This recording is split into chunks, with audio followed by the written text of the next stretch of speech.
لا إله إلا الله لا إله إلا الله لا إله نحمده ونصلي على رسوله الكريم أما بعد فأعوذ بالله من الشيطان الرجيم بسم الله الرحمن الرحيم أولم يسيروا في الأرض فينظروا كيف كان عاقبة الذين كانوا من قبلهم كانوا هم أشد منهم قوة وآثارا في الأرض فأخذهم الله بذنوبهم وما كان الله من الله من واق صدق اللہ العظیم۔ سورۃ المؤمن کی آیت نمبر 21 آپ حضرات کے سامنے تلاوت کی ہے۔ آیت کریمہ کا ترجمہ یہ ہے، اللہ رب العالمین ارشاد فرما رہے ہیں، کیا یہ لوگ زمین میں سیر نہیں کرتے، زمین میں چکر نہیں لگاتے، سو یہ دیکھیں کہ کیسے انجام ہوا تھا ان سے پہلے لوگوں کا، جو ان سے طاقت میں بھی زیادہ تھے اور نشانیوں میں بھی زمین کے اندر زیادہ تھے۔ پھر اللہ تعالیٰ نے ان کے گناہوں کی وجہ سے انہیں پکڑا، وَمَا كَانَ لَهُم مِّنَ اللَّهِ مِن وَاقٍ، پھر اللہ سے بچانے والا انہیں کوئی بھی نہیں تھا۔ اس سے ماقبل آیات کریمہ میں اللہ رب العالمین نے یہ بات ارشاد فرمائی کہ میرا پیغمبر آپ ان کو اس دن کی مصیبت سے ڈرائیے کہ جو مصیبت قریب آنے والی ہے، جب لوگوں کے کلیجے گھٹ گھٹ کر ان کے منہ کو آ جائیں گے، اور اس دن ظلم کرنے والوں کا کوئی بھی حمایتی نہیں ہوگا، کوئی سفارش کرنے والا نہیں ہوگا۔ اللہ فرماتے ہیں کہ آخرت کے دن وہ جو پکڑ ہوگی، وہ سزا ہوگی، وہ تو الگ ہے۔ جب اللہ تعالیٰ دنیا میں کسی کو پکڑتے ہیں تو پھر اللہ کی پکڑ سے بچانے والا کوئی بھی نہیں ہوتا، اس لیے کہ اللہ تعالیٰ کی پکڑ بہت سخت ہے۔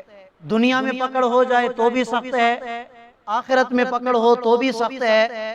اللہ تعالیٰ کی پکڑ سے پھر کوئی بچا نہیں سکتا۔ فرمایا کہ ان سے پہلے لوگوں کا کیا انجام ہوا۔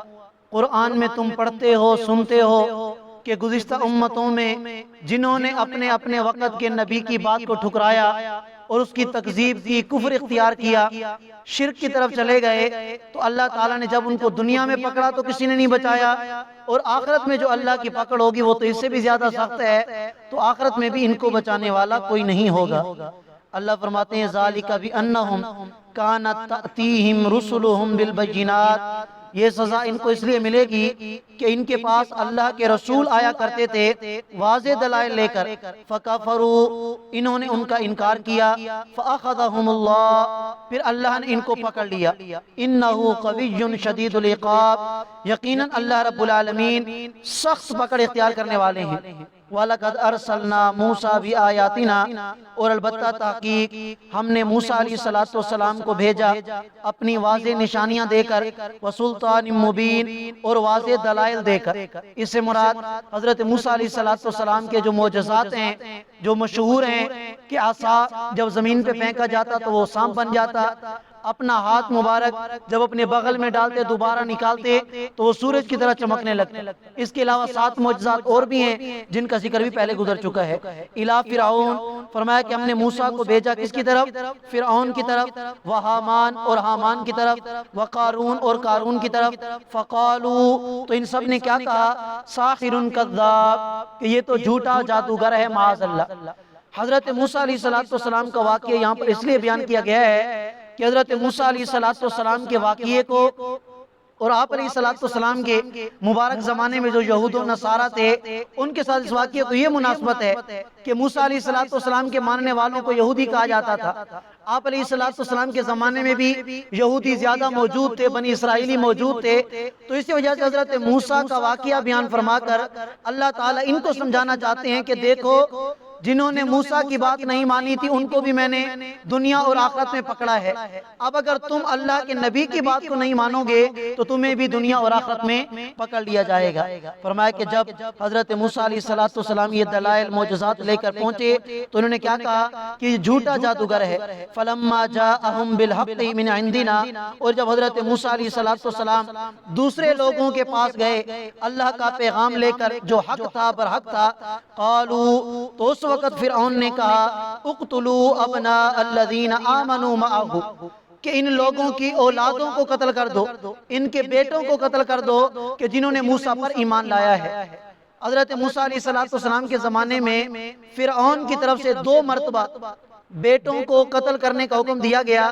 ایک دفعہ جب نجومی نے کہا کہ آپ کی جو حکومت ہے اس کا تختہ الٹا جائے گا ایک مرد کے ذریعے، تو فرعون نے یہ حکم جاری کر دیا کہ جتنے بھی بیٹے پیدا ہوں، لڑکے پیدا ہوں، سب کو قتل کر دیا جائے۔ 12,000 کے قریب اس وقت بچوں کو قتل کیا گیا، اور کتنے پتہ نہیں ہزاروں کی تعداد میں حمل ضائع کروائے گئے۔ اس کے بعد جب حضرت موسیٰ علیہ السلام جوان ہوئے، دعوت دینا شروع کی، اور موسیٰ علیہ السلام کی دعوت پر بہت سارے لوگوں نے ایمان لانا شروع کیا، تو اس وقت فرعون نے یہ حکم جاری کیا کہ جو لوگ ایمان لائے ہیں ان کے بیٹوں کو قتل کر دو، اس لیے کہ بیٹے کے قتل کا صدمہ زیادہ ہوتا ہے۔ جو لوگ دیکھیں گے کہ ہمارے بیٹوں کو قتل کیا جا رہا ہے تو وہ ڈر کی وجہ سے ایمان چھوڑ دیں گے، حضرت موسیٰ پر ایمان نہیں لائیں گے۔ وَاسْتَحْيُوا نِسَاءَهُمْ، اور ان کی عورتوں کو چھوڑ دو، اس لیے کہ عورتیں تو لڑائی لڑ نہیں سکتی، الٹا ان سے ہم خدمت لیں گے۔ وَمَا قَيْدُ الْكَافِرِينَ إِلَّا فِي ضَلَالٍ، اللہ فرماتے ہیں کہ کفر کرنے والوں کا جو مکر ہے، تدبیر ہے، وہ خسارے کے سوا کچھ نہیں ہے۔ جو اللہ چاہتے ہیں وہی ہوتا ہے۔ اللہ نے حضرت موسیٰ کو فرعون کے گھر میں پال کے دکھایا ہے، اللہ نے حضرت موسیٰ کو کامیاب فرمایا، اور فرعون کے ماننے والوں کو دنیا کے اندر اللہ نے غرق فرما دیا، ان کی تدبیر کچھ کام نہ آئی۔ وقال فرعون، اور فرعون کہنے لگا ذرونی، مجھے چھوڑو، اقتل موسیٰ، میں موسیٰ کو قتل کرتا ہوں، ولیدعو ربہ، اور اسے چاہیے کہ یہ اپنے رب کو پکار لے۔ آج میں دیکھتا ہوں کہ اس کا رب میرا کیا بگاڑ سکتا ہے، معاذ اللہ۔ یہ صرف فرعون کی سیاسی بات تھی، اپنے لوگوں پر اپنا روب برقرار کرنے کے لیے کہ جب میں اپنے لوگوں کے سامنے یہ بات کروں گا کہ میں موسیٰ کو قتل کرتا ہوں، اس کا رب بھی میرا مقابلہ نہیں کر سکتا، تو میرے ماننے والے سمجھیں گے کہ میں واقعی بہت طاقتور ہوں۔ انی اخاف، اور آگے کہنے لگا فرعون کہ مجھے ڈر ہے اس بات کا، ان یبدل دینکم، کہ یہ موسیٰ تمہارے دین کو بدل دے گا، او ان یظہر فی الارض الفساد، یا یہ زمین میں فساد برپا کرے گا، لوگوں کو ترغیب دی۔ وقال موسیٰ، حضرت موسیٰ علیہ السلام نے فرمایا انی عذت بربی و ربکم، کہ میں اس ذات کی پناہ میں آنا چاہتا ہوں جو میرا بھی رب ہے اور تمہارا بھی رب ہے۔ کس بات سے؟